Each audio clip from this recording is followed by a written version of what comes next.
Greetings everyone, welcome to another review of IDW Sonic, and today we're taking a look at issue 14. If you're new to these reviews, first, welcome. Yeah, I know I keep saying this every now and then, but I get people who stumble on this small channel because of these reviews, and I want to acknowledge them in some manner. And second, this review, as per the norm around here, will contain spoilers. To recap what happened last time, Dr. Eggman began testing his metal virus, this comic's method of revitalization, on plants and animals. At the same time, Sonic and Tails confronted the mercenaries Rough and Tumble, who've been given new weaponry courtesy of Eggman. Our heroes, of course, won the battle, but before they can get answers like what happened to Eggman, the Skunk Brothers were rescued by Eggman's new associate, Dr. Starline, who wants his chance to confront Sonic.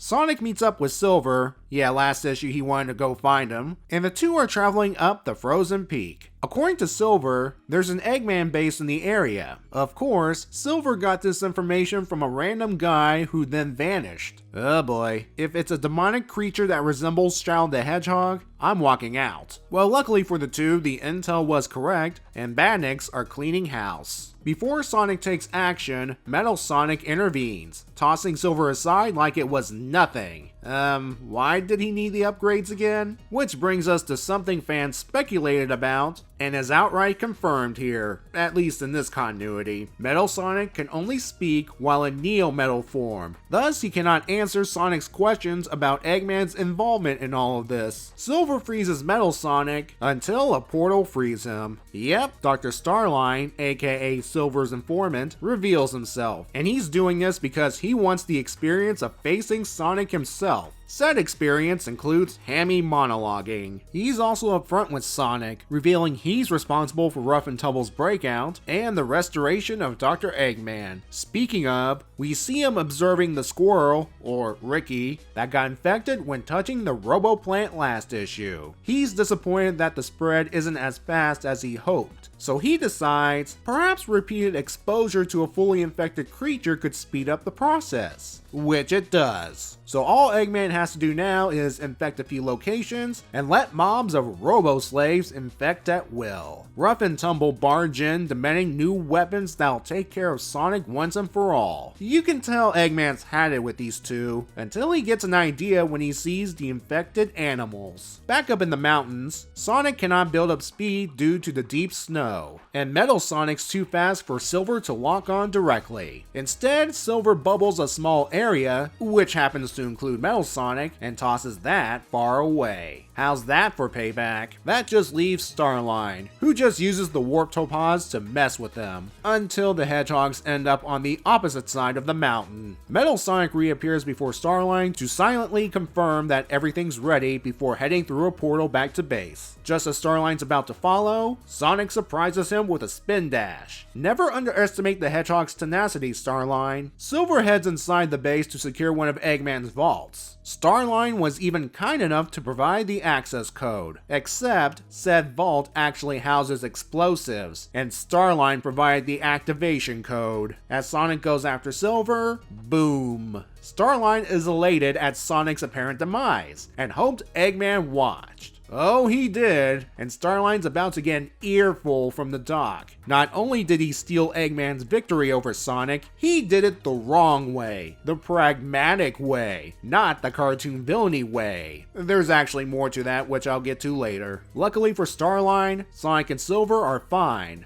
for the most part. The strain of protecting them both causes Silver to collapse. Sonic gets him to Restoration Headquarters to recover. After letting Silver rest, Sonic and Amy ponder their next move. With Eggman ready to unleash his next plan on a barely recovering world, they need to find him fast. Amy decides, instead of searching various Eggman bases, they'll go to one they know is unguarded and tap into his network. And by they, I mean Sonic and Amy, whom I'm sure is jumping for joy at being with Sonic in some capacity. On the inside at least.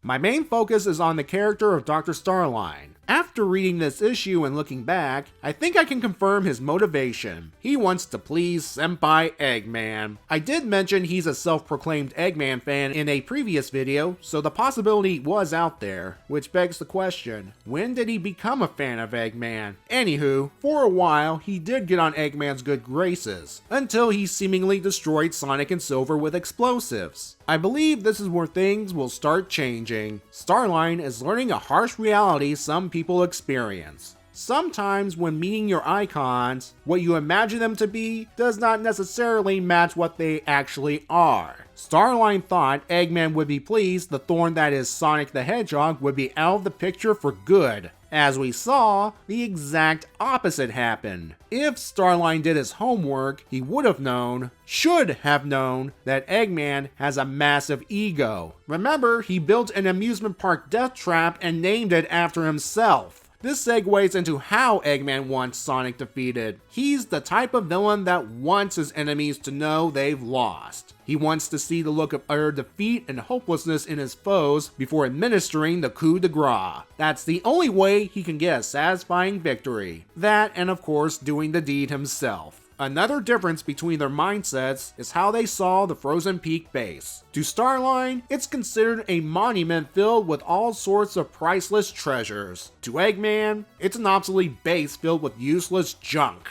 Bottom line, Starline's admiration for Eggman has diminished. He's sticking with him for now, but I can see him breaking off to do his own thing in the future. He is still dangerous, as Sonic and Silver learned, providing misinformation to lure our heroes into a trap, and choosing the terrain where it'll affect Sonic's speed. Although, maybe Starline should have chosen a watery location. Plus, he's got that warp topaz to mess with the heroes, and he did succeed in incapacitating Silver with explosives. Kinda convenient, isn't it? Because remember, Silver came back due to seeing another bad future, this time involving some metallic plants. While he told Sonic, we don't know if Sonic or Silver told anyone else, or if Silver learned more before heading back into the past. And if the heroes find Eggman by tapping into his network, and Silver is healthy, he might have contained the metal virus with his powers. Or he might not. We don't know for sure. What we do know about the metal virus is Eggman is counting on the zombie-like nature of its victims to spread it to as many people as possible. Yeah, that's not going to backfire horribly. And he's got a plan for both Rough and Tumble and the metal virus. I should probably go ahead and mention this, but the look of the metal virus was inspired by the metal skins from Sonic Heroes. Some fans have speculated this, and Ian confirmed this on Twitter. The other characters are still on point. Sonic still has a tenacious attitude, especially when confronting Starline about Eggman. Metal Sonic, even in base form, is still a threat, and Amy cleverly comes up with a way to try and locate Eggman quickly, all while still harboring her Sonic crush. Even Silver has his moments. What helps is Tracy's art. No matter what you think of the guy, the character expressions he draws are gold. I am thankful they are getting important plot beats to our heroes quickly. Eggman's back and has a very big plan.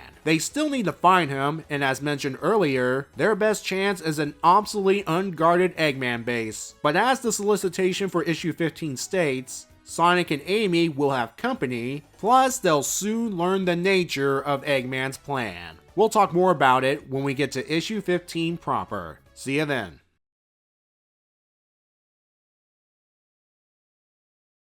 Wait, Silver saves Sonic from danger in a cold environment, plus he says that's two he owes him. Is anyone getting Empire Strikes Back vibes, or is it just me?